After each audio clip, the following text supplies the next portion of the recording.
Let's look at the majestic wolf, a sleek, terrifying apex predator forged in the unforgiving fires of natural selection. A creature built for endurance, power, and survival. Now, fast forward a few millennia, and look at this, the French Bulldog, a creature that looks less like a predator and more like a russet potato that somehow sprouted bat ears and an attitude problem. By all known laws of biology, physics, and common sense, the French Bulldog should not exist. If Mother Nature had a suggestion box, this dog would be thrown straight into the shredder. They can't run without gasping for air. They can't swim without sinking like a furry cinder block. And, spoiler alert, they can't even reproduce without a team of human doctors intervening. They are the ultimate evolutionary mistake, a walking, snorting glitch in the matrix of life. And yet, look around. They are absolutely everywhere. Recently, they have dethroned the legendary Golden Retriever and the steadfast Labrador to become the most popular dog breed in the United States, and their global dominance is unquestionable. Everyone from A-list celebrities to your next-door neighbor is completely obsessed with them. People are practically remortgaging their homes just to afford one of these wheezing gremlins. But why? Why are we collectively infatuated with an animal that is fundamentally broken? Today, we are going to dissect the great Frenchie paradox. We'll look at the tragic comedy of their biology and uncover the brilliant, almost sinister hidden genius that makes them the ultimate survivors of the modern world. 1. A blueprint for biological disaster. Let's open Exhibit A, the blueprint of a biological catastrophe. To understand the French Bulldog, you have to realize that this is an animal built entirely out of contradictions and compromised architecture. If a committee of engineers who hated each other were asked to design a canine, they would proudly present the Frenchie. First, we have to talk about the elephant in the room, or rather, the pug-nosed gargoyle on the living room sofa, the skull. French Bulldogs are what science politely calls brachycephalic. In layman's terms, this means their face has been smashed inward by centuries of selective breeding until their snout is practically concave. Imagine taking a perfectly functional dog skull and hitting it squarely in the face with a cartoon frying pan. That is the Frenchie. Because of this extreme facial compression, all the soft tissue that belongs in a normal dog's nose and throat has nowhere to go. It's like trying to pack a king-sized comforter into a carry-on suitcase. Everything gets bunched up, folded over, and severely restricted. This leads to brachycephalic airway syndrome, a clinical way of saying, this animal breathes through a perpetual cocktail straw.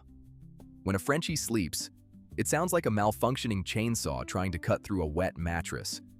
When it's awake and mildly excited, it sounds like a 19th century steam engine running dangerously low on coal. Breathing, the most fundamental requirement for sustaining carbon-based life on planet Earth, is an extreme, high-stakes sport for this dog. But the structural nightmare doesn't stop at the neck.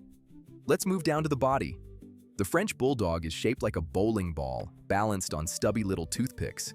They boast a massive, dense, heavy chest, followed by narrow, tiny little hips. This absurd weight distribution makes them incredibly front-heavy. If a French Bulldog leans a little too far over a puddle to investigate a leaf, the laws of gravity take over and they face-plant. This top-heavy density is also why they are completely, fatally incapable of swimming.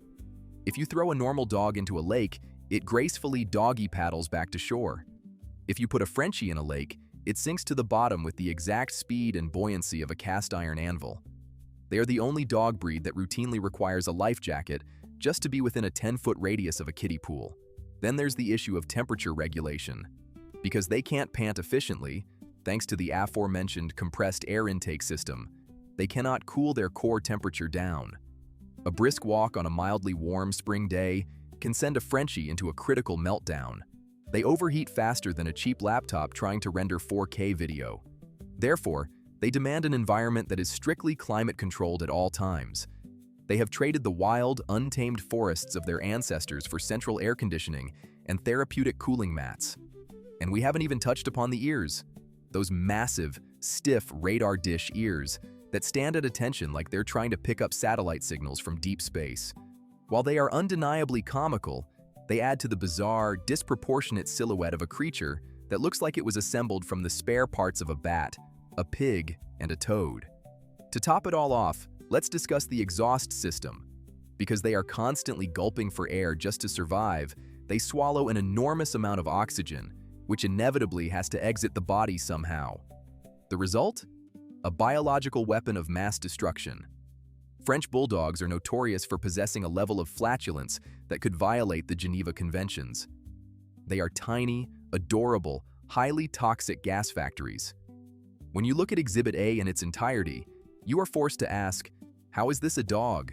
A dog is supposed to run, fetch, hunt, pack, and guard. The Frenchie can barely walk to the food bowl without needing to sit down and reconsider its life choices. They are a genetic cul-de-sac. They possess none of the traits we traditionally value in the canine species. No endurance, no utility, no ruggedness. They are walking liabilities that require a constant, vigilant team of human caretakers just to ensure they don't accidentally self-destruct from walking too fast or getting too excited. We have created a creature that is fundamentally unfit for survival in any natural habitat. If the apocalypse comes, the French Bulldog goes extinct by lunchtime. They are completely, utterly, and hilariously helpless. 2. Weaponized dependency. Because of this catastrophic anatomical blueprint, the day-to-day life of a French Bulldog is a masterclass in weaponized dependency. If the gray wolf is a self-sufficient, rugged survivalist, the Frenchie is the pampered trust fund baby of the animal kingdom, entirely incapable of managing its own basic biological needs. Let's start with the most staggering consequence of their design: reproduction. In the wild, the drive to mate and pass on genetics is the single most powerful force in nature. Animals will fight to the death, cross oceans, and endure starvation just to reproduce. The French Bulldog, however, has essentially opted out of this process. Because the males have heavily front-loaded bodies and comically narrow hips, natural mating is incredibly difficult, physically exhausting, and sometimes downright impossible. Therefore, the vast majority of Frenchies are conceived via artificial insemination. But it gets worse. Let's say a female Frenchie successfully gets pregnant. When it's time to deliver, those giant bowling ball-shaped puppy heads cannot fit through the mother's narrow pelvic canal. An estimated 80% of French Bulldogs must be born via scheduled, human-operated cesarean sections. Think about the evolutionary implications of this. This is an animal species that has completely outsourced its own reproduction to human medical professionals. Without a team of scrubbed-in veterinarians armed with scalpels and anesthesia, the entire lineage would blink out of existence in a single generation. Then there is the daily maintenance. Because their faces are folded like an accordion, those deep, adorable wrinkles trap moisture, dirt, and food. Left unchecked, these folds become a petri dish for yeast infections. A Frenchie owner doesn't just feed their dog, they must perform a daily spa routine, meticulously swabbing their dog's facial crevices with specialized, hypoallergenic wipes. Oh, and because their bodies are so awkwardly shaped, many Frenchies literally cannot reach their own hindquarters. This means that, yes, after a trip to the bathroom, some owners have to step in with baby wipes to finish the job. Imagine a wolf watching this happen. The absolute indignity of it. Furthermore, these dogs possess an immune system that treats the entire planet Earth as a hostile threat. They are notoriously prone to severe allergies. They are allergic to grass. They are allergic to dust. They are allergic to chicken, beef, dairy, and seemingly their own shadows. A Frenchie cannot just eat cheap kibble from the grocery store. They require grain-free, novel protein, hydrolyzed salmon diets that cost more per pound than premium Wagyu beef. When you tally up the consequences of their existence, the specialized diets, the customized harnesses because regular collars crush their fragile tracheas, the inevitable surgeries to widen their nostrils, the skin creams, the allergy shots, and the joint supplements, you realize that owning a French Bulldog is not pet ownership. It is a hostage situation. They are walking, snorting money pits. They have a stamina level that allows for precisely 14 seconds of frantic zoomies before they require a 3-hour recovery nap on a plush velvet pillow. They are, by every traditional metric of the animal kingdom, utterly pathetic. 3. Survival of the unfittest. But right here is where we have to hit the brakes. We need to stop the roast for a second and look at the cold, hard data. If everything we just discussed is true, if they are expensive, fragile, defective, flatulent little gremlins that can't breathe, swim, or reproduce, then how do we explain the numbers? How do we explain that millions of people are eagerly sitting on years-long waiting lists and happily dropping $4,000 to $8,000 to bring one of these biological disasters into their homes? In the grand game of Darwinian evolution, survival of the fittest doesn't mean survival of the strongest, the fastest, or the healthiest. Fitness simply describes how well an organism is adapted to its specific environment. And this is where the narrative pivots. We have been judging the French Bulldog by the rules of the wrong environment. If you drop a Frenchie in the middle of the Yellowstone wilderness, yes, it's game over. But the French Bulldog doesn't live in Yellowstone. Its environment is the modern, 21st century human metropolis. Its habitat is the 600-square-foot high-rise apartment in Manhattan. Its hunting ground is the passenger seat of a Tesla on the way to a dog-friendly cafe. In this environment, the rules of survival are completely flipped. Having endless stamina and a high prey drive is no longer an asset, it's a massive liability. If you put an athletic, high-energy working dog, like a husky or a border collie, in a small city apartment while you work an 8-hour shift, that dog will lose its mind. It will eat your drywall, destroy your sofa, and howl until your neighbors call the police. That dog's traditional strengths get it sent to the pound. But the Frenchie? The Frenchie's flaws are perfectly calibrated for modern urban life. Their absolute lack of stamina means they are perfectly content to lie on your lap for 6 hours while you binge-watch Netflix. Their inability to run fast means they don't need a massive backyard. A slow, wheezy waddle around the city block is all the cardio they need. Their heavy, compact bodies make them the perfect size for carrying on the subway or tucking into a designer tote bag. But the plot twist goes even deeper than mere convenience. The French Bulldog hasn't just adapted to the human environment, it is adapted to hijack the human brain. We look at them and see a helpless creature, but we are actually looking at an evolutionary mastermind. They have traded physical independence for psychological warfare, employing a biological strategy that completely overrides human logic. They don't need to be able to hunt, fight, or reproduce on their own, because they have figured out how to make the undisputed apex predator of planet Earth do all of that for them. The question isn't why they are so fundamentally flawed. The question is, what is the secret weapon they are using to manipulate us so completely? 4. Hijacking the apex predator. To understand the hidden genius of the French Bulldog, we have to look away from veterinary charts and look directly at human psychology. The Frenchie hasn't failed at evolution.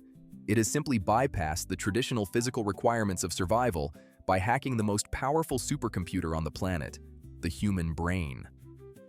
Their secret weapon is a phenomenon discovered by ethologist Konrad Lorenz in the 1940s, known as Kindchen schema, or the baby schema.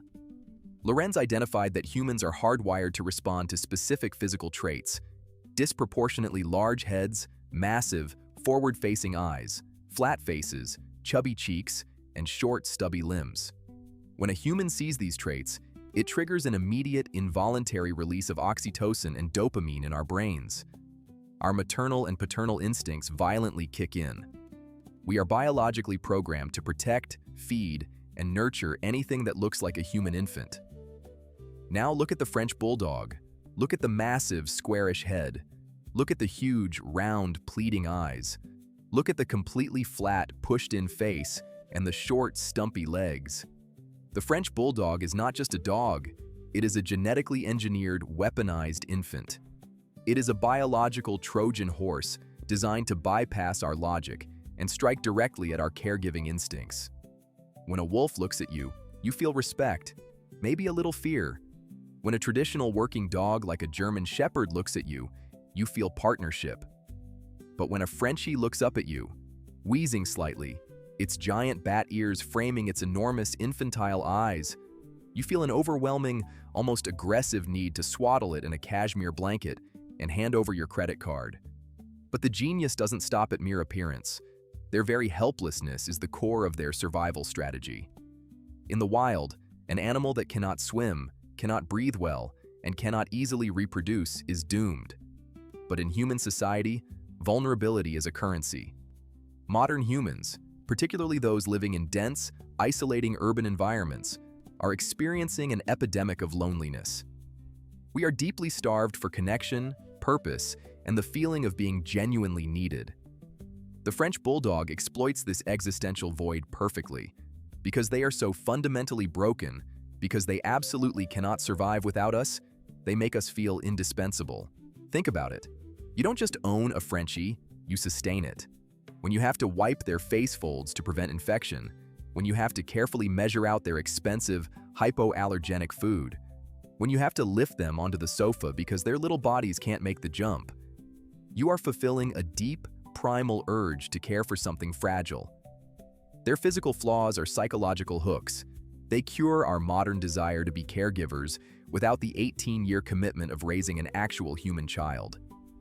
Even their most annoying traits, the grunting, the snorting, the snoring that sounds like a diesel engine, serve a psychological purpose. In a quiet, lonely apartment, the constant audible presence of a French Bulldog is reassuring. It is ambient noise that says, "You are not alone in this room." Even their notorious flatulence is a stark, olfactory reminder of their presence. They take up acoustic and atmospheric space in our lives, filling the silence of modern isolation. They have also perfectly adapted to the attention economy of the 21st century. We are a species glued to our glowing rectangular screens. We work on laptops, we scroll on phones, we watch tablets. We do not have the time or the mental bandwidth to run a husky for 10 miles a day or herd sheep with a collie. The French Bulldog's total lack of stamina is its greatest asset here. They are the ultimate companion accessory. They are completely satisfied to lie essentially comatose on your lap for 8 straight hours while you answer emails. They don't demand a job, they demand only your proximity. So let's revisit the concept of evolutionary success. Survival of the fittest means outcompeting your rivals for resources. The gray wolf is currently struggling with habitat loss, fighting for scraps in shrinking forests. Meanwhile, the French Bulldog sleeps on memory foam orthopedic beds in penthouse apartments. They are fed premium, human-grade salmon. They have dedicated Instagram accounts with millions of followers. They are flown first class in the cabins of commercial jets. They have traded the ability to breathe through their nose for the ability to sleep on Egyptian cotton. They traded the ability to run for the privilege of being carried in Louis Vuitton bags. They are not an evolutionary mistake. They are the ultimate evolutionary opportunists. They looked at the apex predator of the planet, figured out exactly what buttons to push to make us fall in love, and effectively retired from the wild forever. 5. The ultimate evolutionary hustle. The French Bulldog is a walking paradox. They are structurally compromised, chronically ill, and completely devoid of traditional canine utility. Yet, they have conquered the globe. They are a testament to the fact that in the modern world, being useful is entirely optional if you can master the art of being deeply, unapologetically lovable. They hold up a mirror to our own society. We don't want fierce hunters anymore. We want helpless, adorable, snorting little potatoes that make us feel like heroes just for keeping them alive. They won the evolutionary lottery not by being the strongest, but by forcing us to be strong for them. And honestly, we are more than happy to do it. So if you agree that an animal's absolute biological helplessness can actually be its greatest evolutionary superpower, then hit subscribe and let me know in the comments. What animal's hidden genius should we uncover next?